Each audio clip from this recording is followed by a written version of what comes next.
오늘 말씀은 이제 부분적인, 우리가 어떻게 하면은 부분적인 곳에서 이제 나올 수 있는가 하는 말씀을 전합니다. 독일의 피트릭 쥐스킨트, 이름도 좀 이상하죠.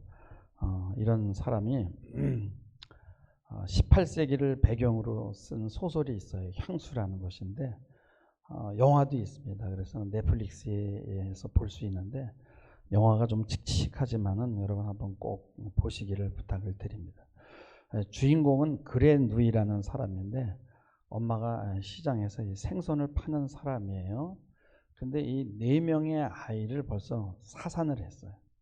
그래, 아이를 낳을 때마다 뭐냐면은 이 생선 내장을 빼는 그 작업용 그 탁자 아래서 웅크리고 거기서 아기를 낳으면 아이가 나오자마자 이렇게 이렇게 죽게 되고, 그러니까 그냥 이 아이를 말이죠, 그 생선 대가리와 내장 찌꺼기들이 있는 데다 아이를 던져버리는 거예요. 그리고 탯줄은 생선용 그 칼로 자릅니다. 근데 이 5번째의 그레누이를 낳았는데 이 아이가 또 살겠어 하고 집어 던진 거예요. 원치 않는 아기가 나왔으니까. 그런데 이 아이는 악착 같았던 거예요. 막 비명을 지르고 막 발버둥을 치고, 그래서 주변에 있는 사람들을 끌어모으는 거예요. 그래서 결국은 살게 됩니다. 근데 이 엄마가 이전에도 아이 4명을 그렇게 이제 버리고 이런 것들이 밝혀지면서 엄마는 참수를 당해요. 그리고 이 아이는 뭐냐면 여러 유모들을 거치고 수도원을 거치고 성당 신부에게 입양됐다가 이런저런 기관으로 옮겨 다니다가 결국은 이렇게 버림을 받게 되는데, 이 아이는 아주 비상한 능력이 있는데 이게 뭐냐면 후각이 비상한 거예요. 이게 사람들이 야, 이거는 인간이 아니다, 이거 혹시 악령에 들은 게 아닌가 이렇게 생각한 거예요. 여러분요, 진돗개가 있잖아요. 여러분 진돗개를 정말 집에서 한 100kg 이상 되는데 이렇게 해서 잃어버렸잖아요. 근데 이 진돗개가 어떻게 합니까? 이 냄새로 여러분요 집을 찾아오잖아요. 그러니까 자기가 살았던 집, 그리고 자기와 관계했던 그 사람들의 그 미세한 냄새를 따라서 결국은 한 달씩이나 걸려가지고 찾아오는 거예요. 근데 이 그레누이라는 아이가 바로 그런 아이였던 거예요. 근데 자기가 좋아하는 그 여자가 자기 지역에서 이렇게 마차를 타고 떠났어요. 그런데 그 냄새를 쫓아서 킁킁거리고 결국은 그 여자를 찾아가요. 그렇게 후각이 발달이 된 거예요. 근데 이 친구는 뭐냐면 콧구멍으로 모든 것을 다 빨아들입니다. 그는 아무것도 보지 못하고 느끼지 못하고 듣지 못해. 오직 냄새로 다 분별을 하는 거예요. 아주 역겨워요. 그 사람들이 피하고 싶은 거죠. 그 비상한 덕분에 향수 회사에 이렇게 취직을 해가지고 거기서 그 향기를 기억하고 분류하고 또 그걸 이렇게 목놓고 하는 그런 자기만의 세계를 만들게 돼요. 근데 그가 15달에 경험했는데 뭐냐면은 어떤 처녀의 미세한 향기의 그 흔적이 그게 기억에 남는데 그 향기를 찾는 거예요.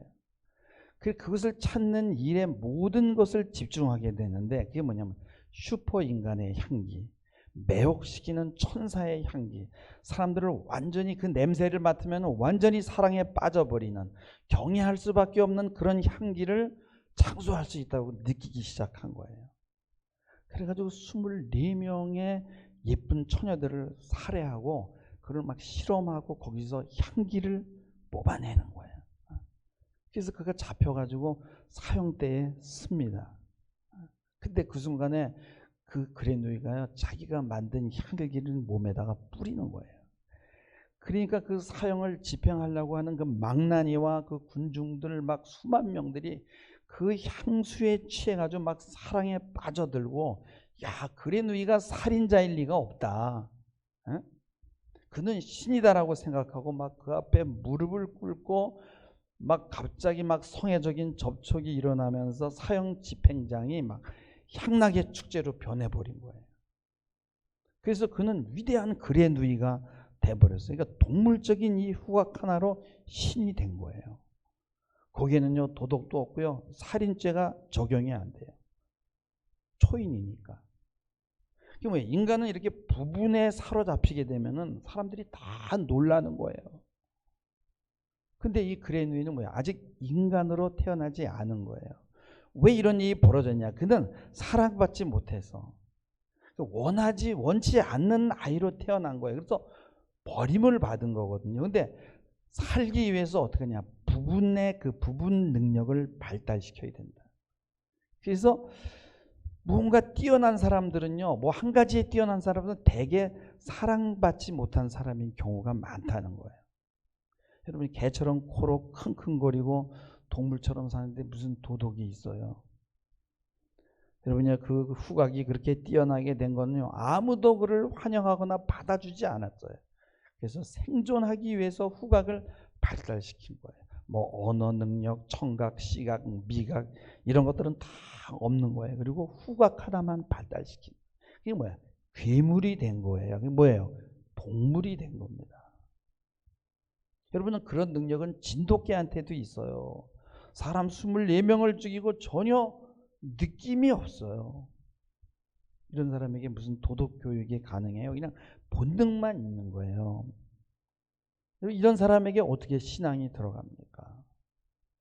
오늘 말씀 13절 8절부터 보면은요, 사랑은 언제까지 떨어지지 아니하서, 사랑은요 예언도 패할 수 있고 방언도 그치고 지식도 패합니다. 그리고 10절에 보면은 온전한 것이 올 때는요, 여러분들 부분적으로 하던 것이 다 패한다고 얘기해요. 이게 온전한 것이 뭐냐? 그것이 예수 그리스도인데, 그럼 예수 그리스도가 뭐냐? 그게 사랑이에요. 하나님의 사랑. 그리고 이미 온전한 것이 왔기 때문에 우리는 부분에 집착할 필요가 없는 거거든요. 여러분요, 동물은 한 가지 기능이 뛰어나요. 뭐 후각이 뛰어나다든지, 아니면 임팔라는 뭐예요? 달리기가 막 뛰어납니다. 지구력이 또 있어요, 거기다가.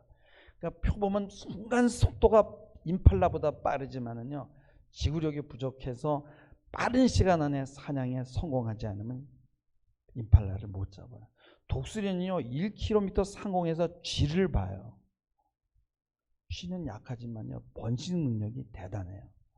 고양이는 타고날 때부터 몸이 굉장히 유연해요. 원숭이는 나무를 잘 타고요, 막 나무 사이를 뛰어다니도록 그렇게 창조됐어요. 사자는 힘이 세고 동물의 왕이지만은 자기들끼리 싸우고 막 영역 다툼하다가 막 서로 죽여서 개체 수가 그렇게 많지 않아요. 사자는요 인간만큼은 아니지만은 사냥할 때는 지능을 쓰거든요.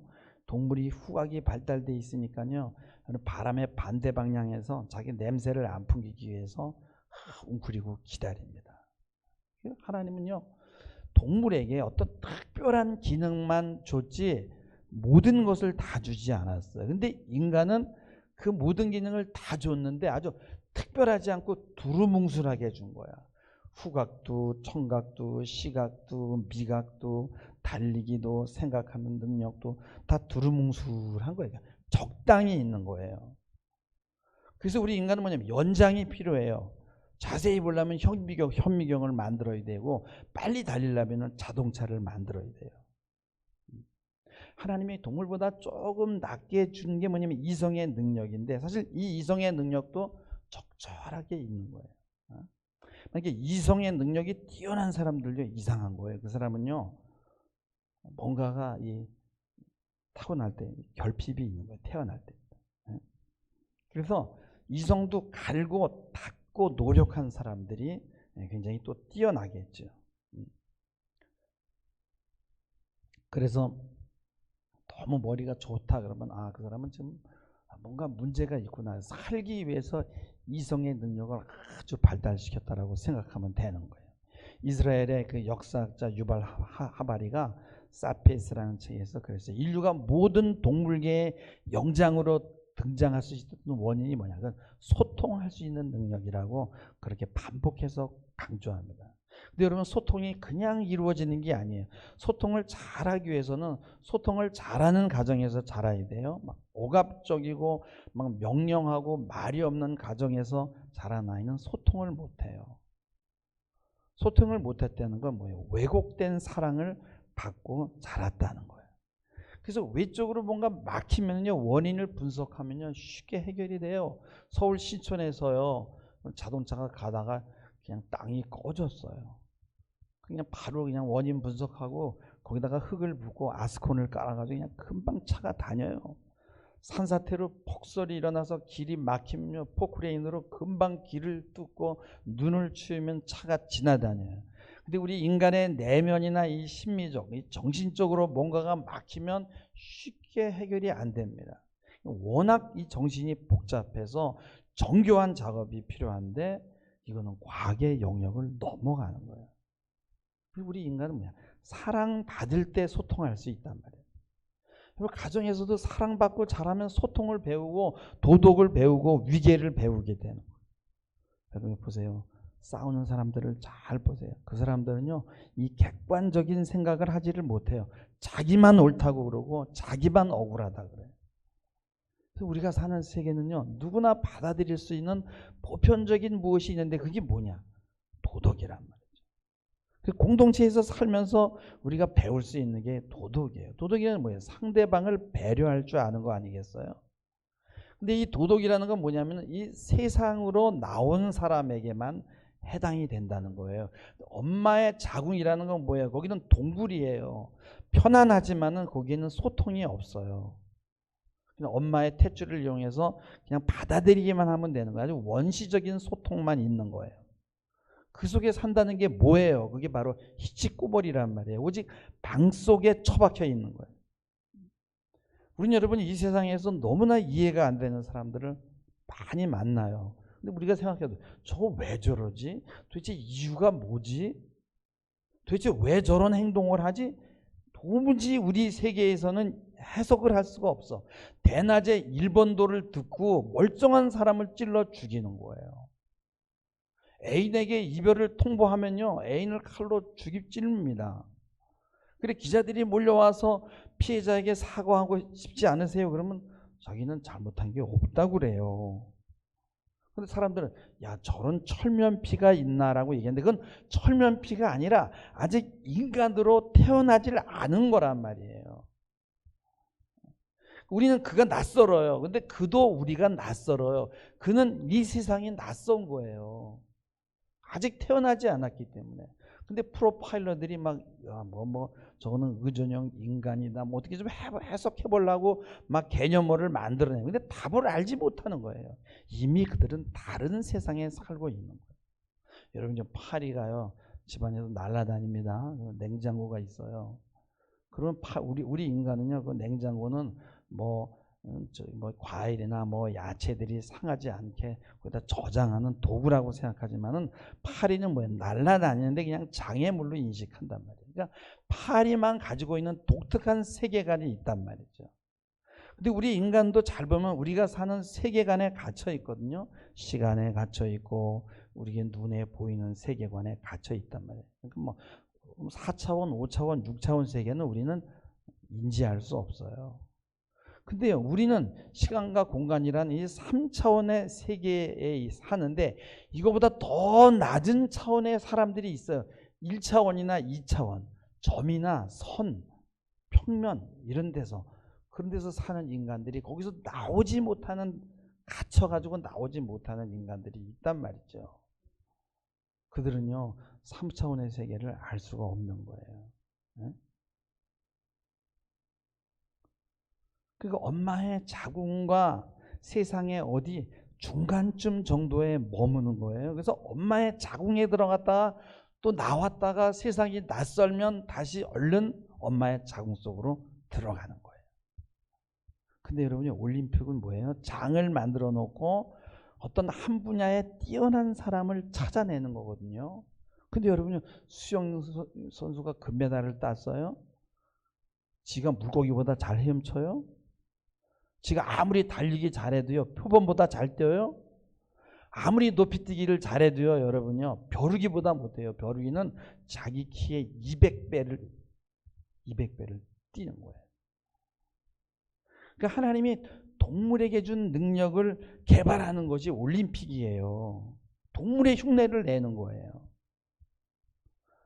정상적인 사람들이 그런 능력을 개발해가지고 서로 경쟁합니다.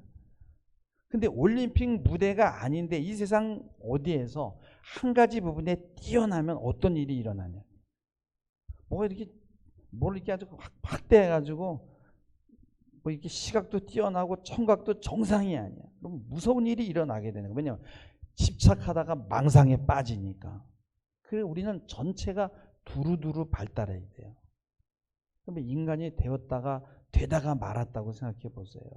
여러분, 눈으로 보고 귀로 듣고 걷고 뛰고 생각하고 만지는 감각, 이런 것들이 서로 이렇게 소통을 해야 되거든요. 그리고 코끼리를 만지면 다리만 딱 보는 게 아니라 보고 멀리 떨어져서 느끼고, 와 크구나, 에? 아주 그냥 웅장하구나, 뭐 이런 것들 다 느끼면서 총체적으로 우리가 소통을 하면서 코끼리를 인식한단 말이에요. 근데 그런 게 안 되고 어느 한 부분만 고립돼서 발달하면은 어떤 일이 일어나겠냐라는 거예요. 세상에 이렇게 삐쭉 나와요. 근데 자기가 막 헛개비 같은 거야. 그래서 엄마의 자궁 속으로 쑥 들어가요. 엄마의 자궁이 아니라 방으로 들어가는 거예요. 자기만의 공간으로, 텅 빈 공간으로 도피해요. 근데 거기 있으면 무섭고 어두워요. 또 나옵니다. 나올 때 그냥 나온 게 아니라 미국에서는 뭐야? 총을 들고 나오는 거예요. 근데 한국에서는 뭐야? 칼을 들고 나오는 거예요. 그래가지고 막 가정을 파괴하고 사회를 파괴하는 거예요. 그러면 죽은 사람들의 이 식구들은 얼마나 여러분 고통스러워요. 근데 그 사람들은요, 그런 걸 전혀 느낄 수가 없어요. 생각하는 기능도 없는 거예요. 완전히 상실해 버린 거예요. 왜 그렇게 되었냐? 원치 않는 아이, 사랑받지 않는 아이로 태어났기 때문에 그런 거예요. 부분만 발달한 거예요. 오늘 13장 9절에 보면은 우리는 부분적으로 알고 부분적으로 예언하고요. 우리가 정상일지라도 그러나 온전한 것이 올 때는 부분적으로 하던 것을 다 피하는 거예요. 그러니까 온전한 것이 왔어요. 하나님의 사랑이에요. 그리고 사랑 외에는 답이 없어요. 사랑은요 절대 부분일 수가 없어요. 까라마조프 형제에서 제가 언제 한번 얘기했죠. 조시마 장로가 이야기했잖아요. 사랑은요 인류를 사랑하는 게 아니라 내 옆에 있는 사람, 내 공동체에 있는 사람. 도무지 이해가 안 돼. 도무지. 그래도 무슨 사랑을 못 받아서 그렇구나, 이유가 있겠지 하면서 그들을 안어야 됩니다. 주님이 우리에게 가르쳐준 것은 사랑이에요. 하나님은 사랑이고요. 사랑은 부분에 집착하는 게 아니에요. 누가 달리기를 잘하고 누가 냄새를 잘 맡고 누가 머리가 좋아서 해결되는 게 아니라 서로 사랑하면 되는 거예요. 그러면 뭐 예언도 방언도 다 패해버리는 거예요. 온전한 것은 사랑이라는 거예요. 그게 뭐예요? 십자가라는 거예요. 사랑은 그러면 어떻게 하냐? 공동체가 있어야 되는 거예요. 혼자가 아니라 가정도 공동체예요. 공동체에 함께 어울리면은 소통하면서, 공동체는 뭐예요? 서로 사랑해야 유지가 되잖아요. 그러니까 하나님의 나라가 여기에 들어와 있다는 것은 뭐예요? 부분에 치우치지 않는 것을 말하는 거예요. 우리는요, 아무리 뭘 잘해도 부분이에요. 우리가 무엇을 아무리 잘 알아도 부분만 아는 거예요. 그래서 사단이 하는 건 뭐야? 공동체를 파괴해버리는 거예요. 공동체에서 사랑도 배우고 뭐도 배우고 다 되거든요. 뭐 가정이라는 공동체를 깨버리든지 교회라는 공동체를 깨버리게 되면요, 전부 사람들은 뭐야? 부분에 집착하게 되는 거예요. 온 사람들이 막 코를 킁킁거리고 냄새만 맡고 다니고, 어떤 사람은 그냥 이게 눈이 너무 발달해가지고 맨날 그냥 무슨 그런 어떤 그 이상한 것만 본다고 한번 생각해 보세요. 세상이 어떻게 되겠어요? 그런 사람들은요, 뭐 높이뛰기를 잘하고요, 뭐 달리기를 잘하고, 이런 사람들은요, 여러분, 뭐 미각이 좋아가지고 뭐 음식을 백종원이라는 분도 그러잖아요. 막 세상에서 막 정말 대단해요. 근데 하나님 나라에서는, 하나님은 이런 사람을 칭찬하지 않는다는 거예요. 사랑하는 사람, 소통하는 사람을 칭찬하는 줄 믿습니다. 함께 소통하려면요, 소그룹이 필요한 거예요. 그래서 C.S. 루이스가 4가지 사랑이라는 책에서, 가정에서는 애정이고 연인들은 낭만적인 사랑을 하지만 우정은 하나님 나라와 가장 비슷하다고 했어요. 그러니까 이게 교회 공동체는 우정으로 모인 거예요. 또 건강을 위해서 함께 운동하고, 또 여러분도 뭐 있잖아요. 여러 가지 공통의 관심사, 건설적인 이야기들을 나눠요. 그 노름하고 마약하고 술 먹는 모임, 개 모임 이런 건 우정이 아니에요. 그래서 건강한 그런 공동체를 위해서, 또 사회를 위해서 이 문명을 비판하고, 또 세상과 어떻게 거리두기를 해야 될지를 배우고, 여러분 그런 모임을 많이 갖기를 바랍니다. 근데 우정은 대형 집단에서는 불가능해요. 작은 모임에서 가능한 거예요. 여러분 우리가 부분에 집착하면요, 이 세상에서 나올 수가 없어요. 이 세상으로 나올 수 없어요. 그리고 소통할 수 없어요. 그리고 자기만 잘났다 그래요. 주님이 십자가를 지신 이유는 부분을 폐기하기 위해서 오신 거예요. 우리는 무언가를 아무리 잘해도 여러분 결국은 부분이라는 사실을 받아들이기 바랍니다. 서로 사랑하고 존중하고 상호 소통할 수 있는 여러분이 되기를 주님의 이름으로 축원합니다. 기도하시겠습니다. 주님, 온전한 것이 이미 왔습니다. 사랑과 희생이 아니고는 우리의 문제 어느 것도 해결될 수 없습니다. 무언가 뛰어나고 싶다는 생각을 버리고 서로 사랑하고 소통하는 일에서 금메달을 따게 하시고 하나님 앞에 칭찬받는 저희가 되게 하옵소서. 예수님의 이름으로 기도하옵나이다. 아멘.